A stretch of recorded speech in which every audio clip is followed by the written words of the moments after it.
porque no solo de pan vive el hombre, sino de toda palabra que sale de la boca de Dios. Con esta premisa y esta promesa nos encontramos todos los días en este espacio que llamamos Reavivados por su palabra. Un proyecto mundial de la Iglesia Adventista del Séptimo Día que convoca a hombres y mujeres de todo el mundo a la lectura reflexiva diaria de la palabra del Señor. Hoy nos detenemos en el capítulo 34 del libro del Éxodo, pero antes pedimos la bendición de Dios. Padre que estás en el cielo, te pedimos que estés a nuestro lado al leer, al meditar y también al aplicar el mensaje de tu palabra a nuestra vida. Oramos agradecidos en el nombre de Jesús. Amén. En el capítulo 34 de Éxodo nos encontramos con un Dios que renueva su pacto. ¿Cómo es? Leamos. Jehová dijo a Moisés: prepara 2 tablas de piedra como las primeras, y escribiré sobre estas tablas las palabras que estaban en las tablas primeras que quebraste. Recuerdan, como ya hemos visto, que después de haber estado con Dios y de venir con las tablas que fueron escritas por el dedo de Dios, con los 10 mandamientos, y Moisés encontró que el pueblo había hecho un becerro de oro y estaba adorando al becerro en lugar de adorar a Dios. La santa indignación de Moisés terminó arrojando aquellas tablas y quebrándolas. Y entonces Dios renueva el pacto. Por eso dice el versículo 2, prepárate para mañana, sube al monte Sinaí, preséntate ante mí sobre la cumbre del monte, que no suba nadie contigo, que no aparezca nadie en todo el monte, ni ovejas ni bueyes pasten frente al monte. Y Moisés entonces preparó esas 2 tablas de piedra y conforme a la indicación de Dios, se levantó de mañana, subió al monte, llevando en sus manos las 2 tablas de piedra. Desde el versículo 5 en adelante nos encontramos con que Dios desciende en la nube y permanece junto a Moisés, y él proclamó el nombre de Dios.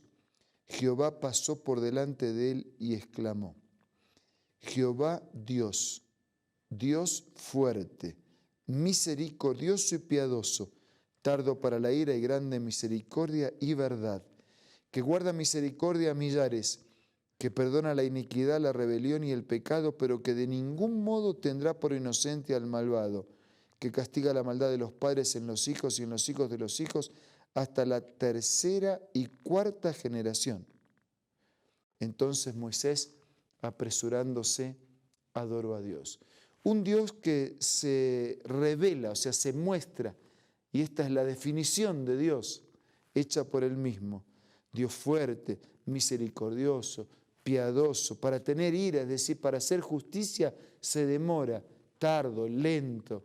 Ahora, para hacer misericordia, es rápido, generoso.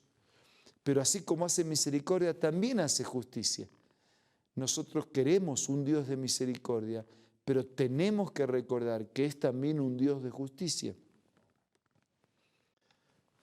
El versículo 9 dice que cuando Moisés estaba adorando a Dios, le dijo: Señor, si en verdad he hallado gracia a tus ojos, que vaya ahora el Señor en medio de nosotros. Este es un pueblo muy terco, pero perdona nuestra maldad, perdona nuestro pecado y acéptanos como tu heredad. Cuánta humildad, ¿no? Señor, nosotros somos un pueblo terco, dijo Moisés. Perdona nuestra maldad, perdona nuestros pecados y acéptanos como tu herencia. Qué pedido claro y al mismo tiempo contundente. Desde el versículo 10 nos encontramos con la advertencia de Dios. Moisés, dijo el Señor, yo voy a hacer un pacto delante de todo el pueblo. Haré maravillas que no han sido hechas en toda la tierra ni en nación alguna, y verá todo el pueblo en medio del cual tú estás la obra de Jehová, porque será cosa tremenda la que yo haré contigo. Guarda lo que yo te mando hoy. Yo echo delante de tu presencia al amorreo, al cananeo, al eteo, al fereceo, al heveo, al jebuseo, guárdate de hacer alianzas con los habitantes de la tierra donde has de entrar, para que no sean una trampa en medio de ti. Dios le dice a Moisés con claridad que Él está dispuesto a perdonar y está dispuesto a guiar a su pueblo, pero Él le pide que no hagan alianzas con dioses ajenos, con dioses inexistentes, con dioses fabricados con las manos o con la imaginación. Es lo mismo que está presente dentro de los 10 mandamientos, cuando dice que no tengamos otros dioses y cuando dice que no nos hagamos ninguna imagen de Dios. Más todavía, versículo 13, derribaréis sus altares, quebraréis sus estatuas y destruiréis sus imágenes de acera. Aquella que representaba a tantos falsos dioses. Dios no convive con los dioses que no son.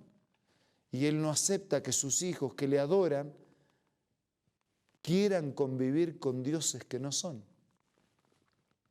Por lo tanto, no harás alianza con los habitantes de la tierra, no sea que cuando se prostituyan siguiendo a sus dioses y ofrezcan sacrificios, te inviten y comas de sus sacrificios, o que tomen de tus hijas para los hijos, y al prostituirse ellas tras sus dioses, hagan que tus hijos se prostituyan también yendo tras los dioses de ellas.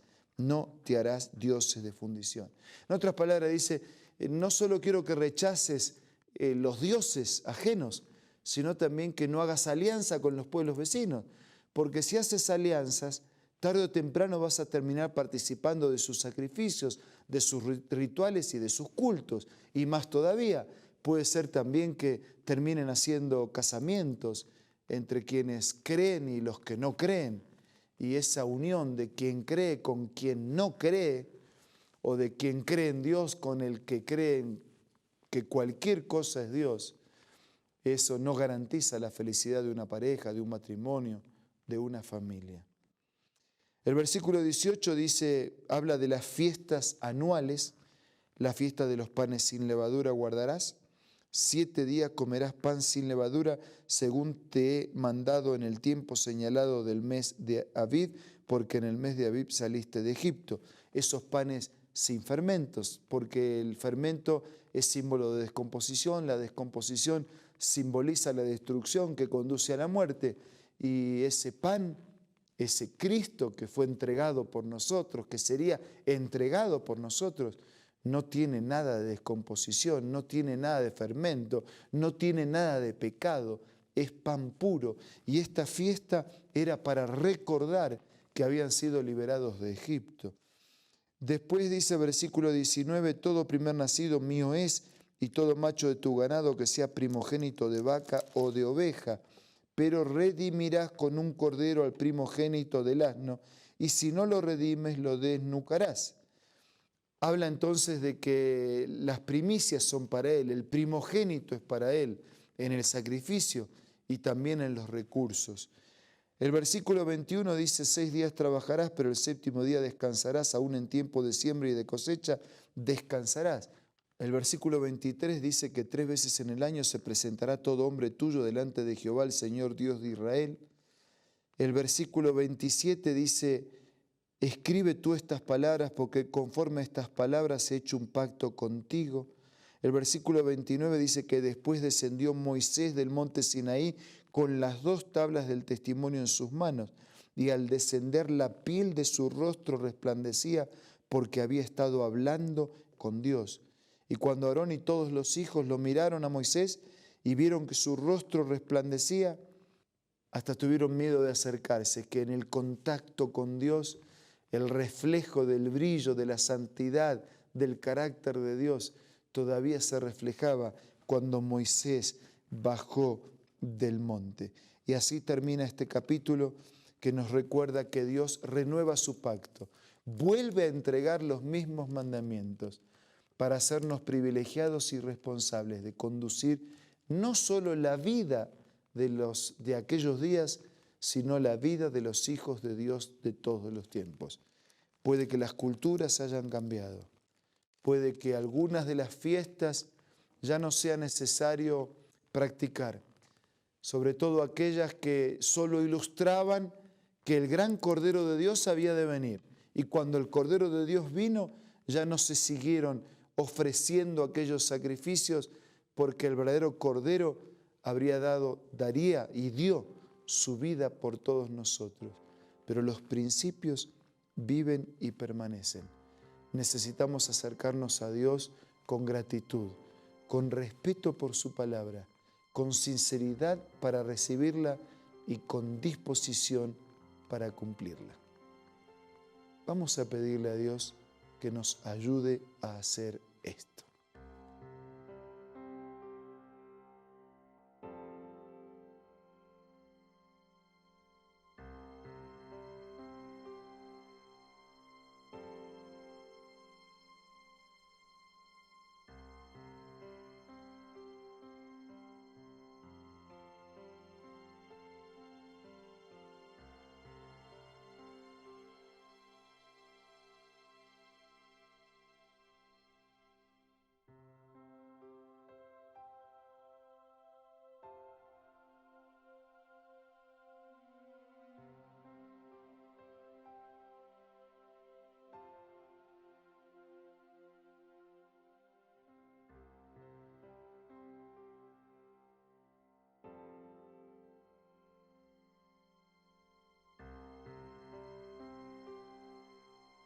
Señor, te damos gracias por haber renovado tu pacto, por darnos tu ley.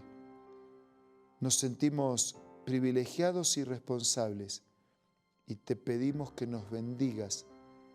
Señor, no vamos a salvarnos porque guardamos esos mandamientos.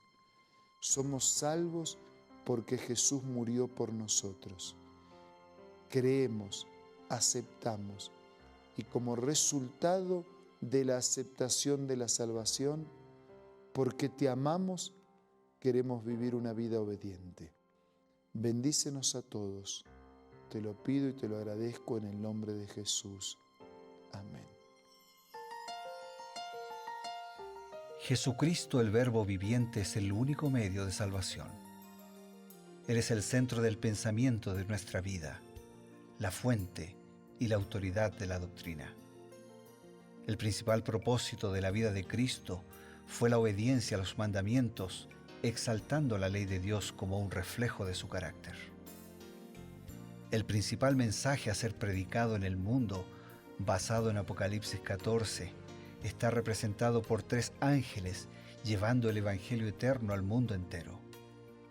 Este mensaje se basa en los encantos inigualables de Cristo y declara que la hora del juicio ha llegado y llama a obedecer los mandamientos de Dios. Mediante su palabra, Dios ha comunicado a los hombres el conocimiento necesario para la salvación. Las Santas Escrituras deben ser aceptadas como dotadas de autoridad absoluta y como revelación infalible de su voluntad. Y aunque el canon de las Escrituras inspiradas está cerrado, el Espíritu Santo continúa iluminando, amonestando y confortando al pueblo de Dios a través del testimonio de Jesús, el espíritu de profecía. El camino a la vida se traza a través de un camino angosto que debe ser recorrido con confianza en las promesas que Dios dejó a hombres y mujeres fieles que dedicaron sus vidas hasta la muerte por el Evangelio eterno. Los fundadores de la Iglesia soñaron con el día en que la revelación sería una realidad en sus vidas. Miraron con los ojos de la fe aquel día glorioso cuando finalmente la promesa sería cumplida en la venida magistral de Jesucristo a esta tierra para recompensar a cada uno según sea su obra.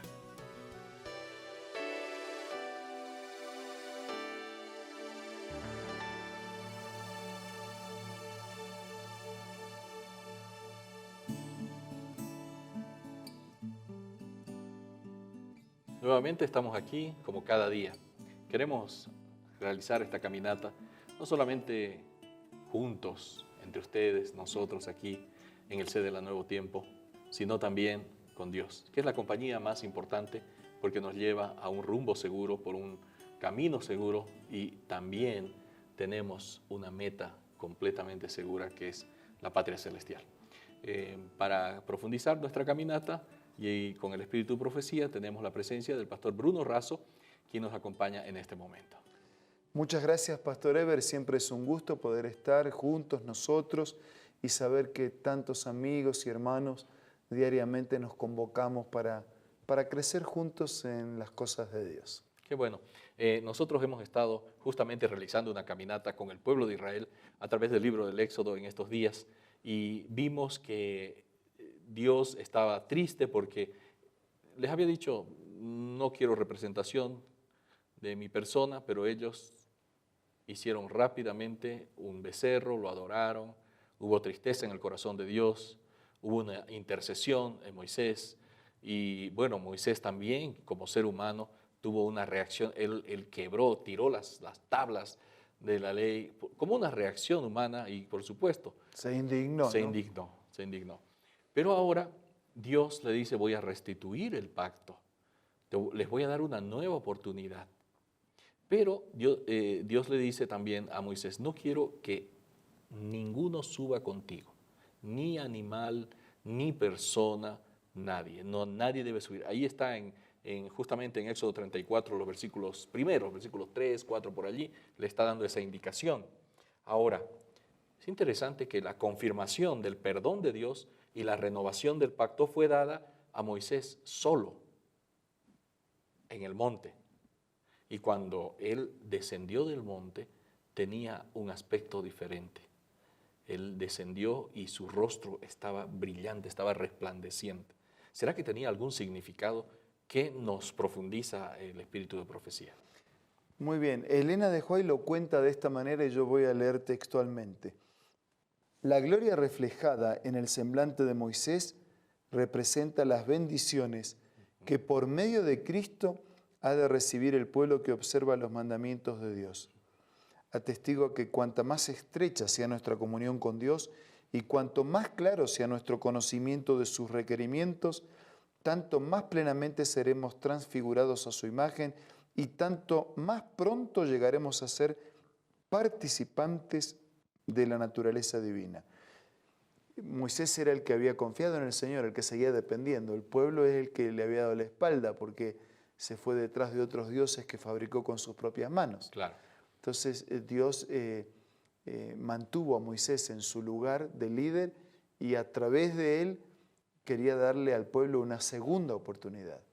Dios es el único de las segundas oportunidades.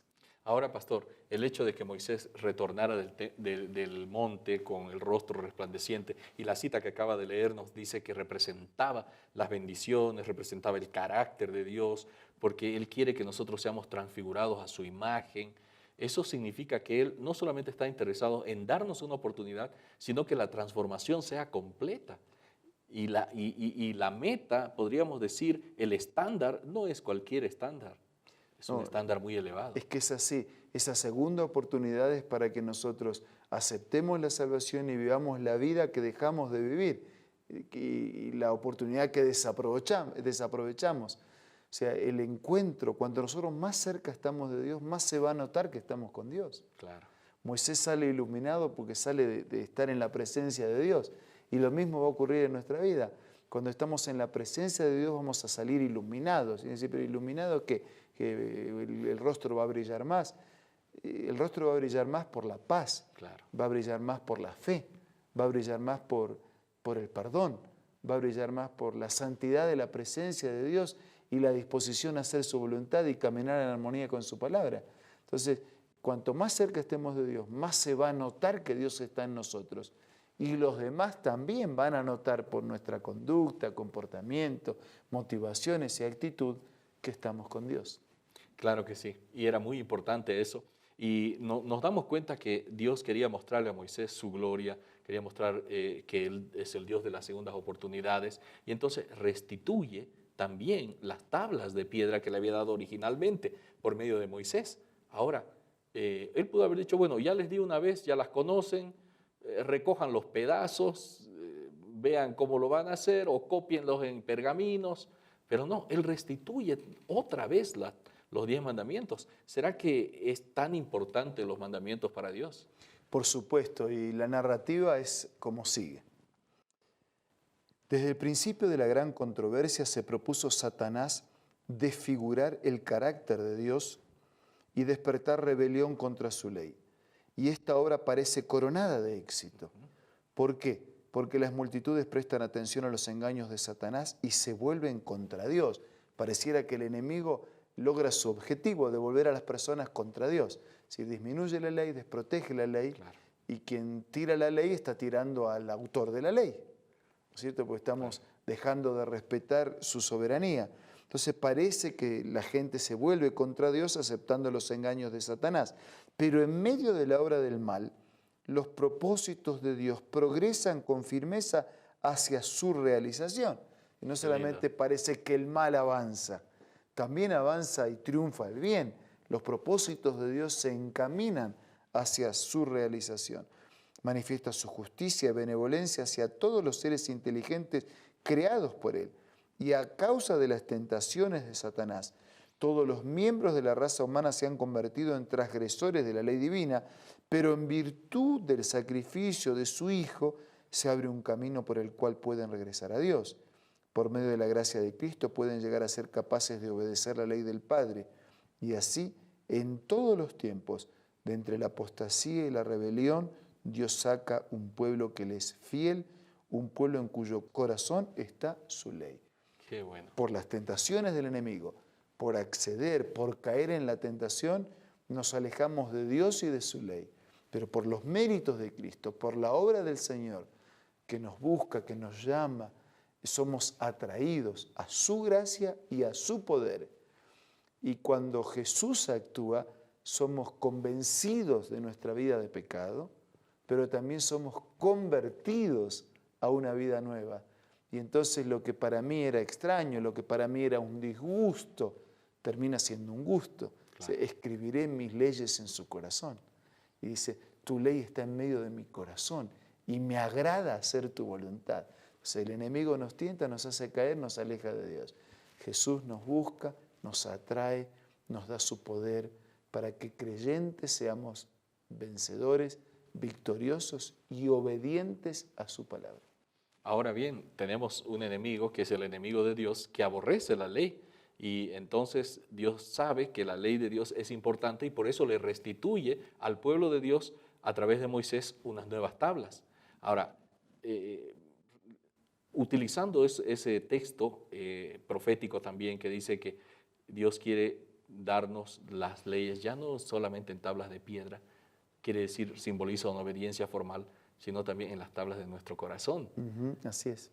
Así Tenemos que internalizar esos 10 mandamientos que son el reflejo del gobierno y el carácter de Dios. Así es, exactamente.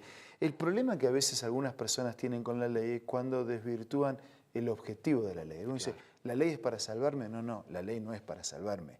El que me salva es Jesús. A quien lo recibo su gracia a través de la fe. Entonces, ya que la ley no es para salvarme, ¿qué hago? ¿La tiro la ley? No, no, no tires la ley. Porque si tiramos la ley, terminamos tirando todo. Claro. ¿Cómo es que tiramos todo? Porque la transgresión de la ley es pecado. Así que si yo tiro la ley, si yo tiro la ley que dice que no hay semáforo en rojo, entonces no hay transgresión cuando pasa un semáforo en rojo. Y todo se vuelve un caos. Entonces tiro la ley, no hay pecado.